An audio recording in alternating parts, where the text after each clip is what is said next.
խորապես համոզված եմ, որ Ռուսաստանը եւ այն նպատակները, որ մենք հռչակել ենք, ունենալ ժողովրդավարական, կայուն, զարգացող, արևմուտքի հետ ներդաշնակված պետություն, դրանք ուղղակի անհամատեղելի են։ Եթե մեր նպատակը իրապես խաղաղությունն է, այսպես կոչված խաղաղության խաչմերուկն է, հարևանների հետ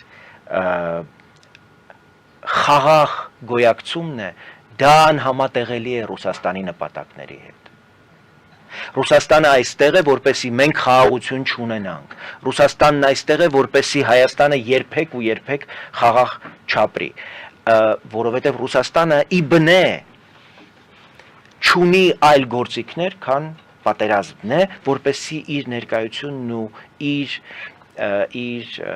միջնորդությունը կարողանա ուրեմն երկարաձգել եւ երկարացնել։ Սա է ճշմարտությունը եւ կարծում եմ, որ մենք այս իրողություններից պիտի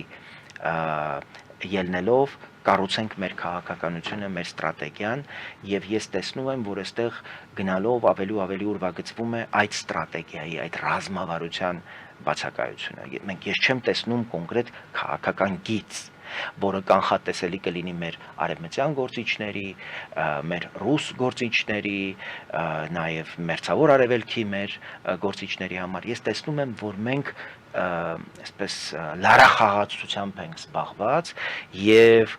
այսպես կոնյունկտուրային հարմարվողականության դաշտում ենք ընդհանրապես կառուցում մեր քաղաքականությունը արտաքին աշխարհի հետ, դա էլ մեծապես պայմանավորված է մեր ներքին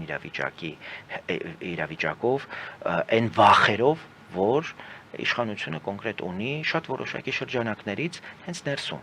որտեղ ներսում չի կարողացել ժամանակին լուծել կարևորագույն հարցերը, թույլ է տվել, որպեսզի քաղաքական պարազիտությունը դառնա ազգային անվտանգության սպառնալիք։ Այլ կերպ ասած դուք ասում եք, որ Հայաստանի ներսում կան ականներ։ Իհարկե, եւ ես ուզում եմ նաեւ վկայաբերել առնվազն 3 օրինակ եվրոպական, որոնք վերջին ամիսների, շաբաթների ընթացքում ուղղակի մեզ ապացուցում են, թե ինչպես պետք է ժողովրդավարությունը պաշտպանել։ Ռումինական իրադարձությունները, որտեղ սահմանադրական դատարանը ուղղակի ապացուցված համարեց Ռուսաստանի ջանքերով ընտրված այդ տեխնացուին ընդհանրապես ընտրապայքարից դուրս դնելու հնարավորությունը, Ֆրանսիան, որը 2027 թվականին արգելեց Լպենին մասնակցել ընտրություններին, փրկելով ըստ էության ֆրանսիական հանրապետությունը, եւ Գերմանիան, որ ընտրություններում վերջին խորհրդարանական ընտրություններում երկրորդ ամենախոշոր քաղաքական ուժին հրճակեց ծայրահեղ աճ, ըստ էության ազգայնական սոցիալիստական կուսակցություն, որով նրան սահմանափակող, նրա գործունեությունը սահմանափակող գործիքներ է կիրառել եւ նրան արգելել է ուրեմն ծավալվելու հետագա հնարավորություններից։ Սա ուղղակի օրինակ է, թե ինչպես պիտի պետությունը ներքին իր ինստիտուտներով ամեն գնով պաշտպանի ժողովրդավարությունը, որտեղ հատկապես Հայաստանի պարագային կարող եմ ձեզ հաստատապես ասել, չկա ժողովրդավարություն, չկա պետականություն։ Մեզ համար պետականության գոյությունը բացառապես պայմանավորված է մեր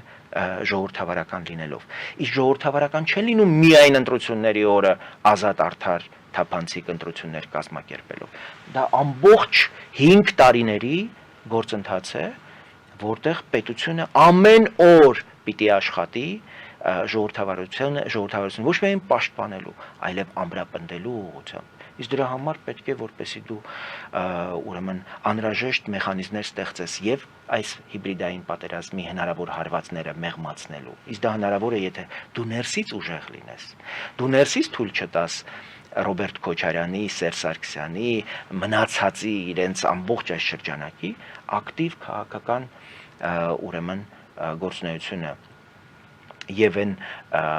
հայտարարությունները, որոնք նրանք անում են հրապարակային, դրանք մեկը մեկից ավելի մեծ սպառնալիք են ստեղծում Հայաստանին։ Օրինակ, հայտարարություն, որ Հայաստանն է սադրել պատերազմը 2020 թվականին։ Դրան հետևել է որևէ իրավական, ես չեմ ասում քաղաքական, իրավական գործընթաց։ Ասենք դա ասում էին ադրբեջանցիները, մենք բոլորս շատ որոշակի արձագանքում էինք դրան։ Հայաստանի ներսում մարդ կա, որը այսօր խորհրդարանական երկրորդ խմբակցության ղեկավարն է, հայտարարում է, որ Հայաստանն է սադրել այդ պատերազմը։ Դրանից հետո մենք ո՞նց ենք պատրաստվում այդ մարդու հետ նույն քաղաքական ուրեմն դաշտում գոյակցել։ Պետությունը որտեղ է։ Պետությունը պիտի արձագանքի դրան, թե ոչ։ Այս է նույն սերիայից է այս հայտարարությունը, ըստ որի Սամվել Շահրամանյանն էր, չէ, Արցախում հայտարարում, որ 2020 թվականի պատերազմից հետո Հայաստանը ռազմական սպառազինության մատակարարումներ է իրականացրել Արցախ։